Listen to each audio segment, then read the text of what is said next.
उत्तर प्रदेश और बिहार का संबंध ये केवल एक संबंध नहीं है, एक साझी विरासत है, एक आत्मा का संबंध है, एक संस्कृति का संबंध है और एक संकल्प का भी संबंध है। ये संबंध उसी प्रकार से टूट है जैसे भगवान राम और मां जानकी का संबंध अटूट है। उसी प्रकार का संबंध उत्तर प्रदेश और बिहार का है। उन संबंधों को मजबूती प्रदान करने की दृष्टि से आज डबल इंजन की सरकार बिहार में फिर से स्थापित हो और डबल इंजन सरकार में बिहार की गति डबल स्पीड से आगे बढ़ती हुई दिखाई दे। जो कार्य पिछले 20 वर्षों में माननीय श्री नीतीश कुमार जी के नेतृत्व में डबल इंजन की एनडीए की सरकार ने करके दिखाया है, वह गति, वह स्पीड इसी प्रकार से बनी रहे, इसके लिए अपने बिहार के बहनों और भाइयों का आह्वान करने के लिए आज मैं यहां दानापुर से आह्वान करने के लिए आपके बीच में आया हूं। बहनों और भाइयों, कौन नहीं जानता है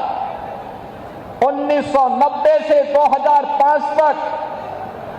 बिहार का जंगल राज और परिवारवाद आपने देखा होगा। कौन वे लोग थे जिन्होंने बिहार की ज्ञान भूमि को, बिहार की इस आध्यात्मिक ज्ञान भूमि को परिवारवाद और अपराध की भूमि बना करके यहां के हमारे नौजवानों के सामने पहचान का संकट खड़ा कर दिया था। यहां विकास के नाम पर उस कालखंड में किस प्रकार की अराजकता फैलाई गई थी,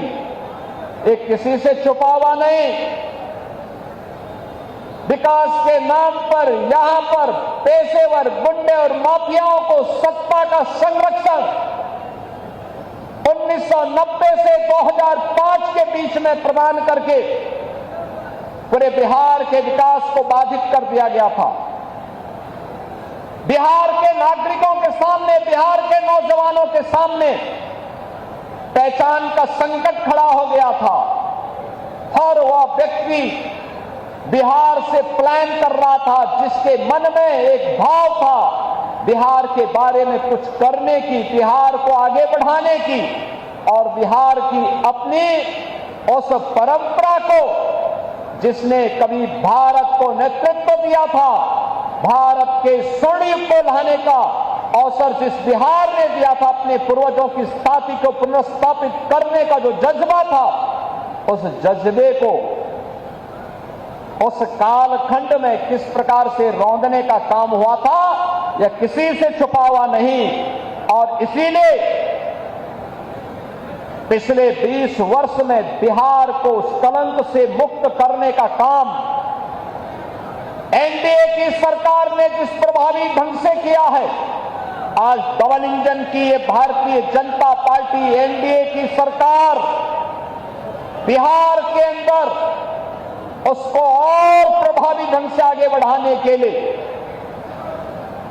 इस चुनाव में फिर से बिहार वासियों का आह्वान करने के लिए आई है।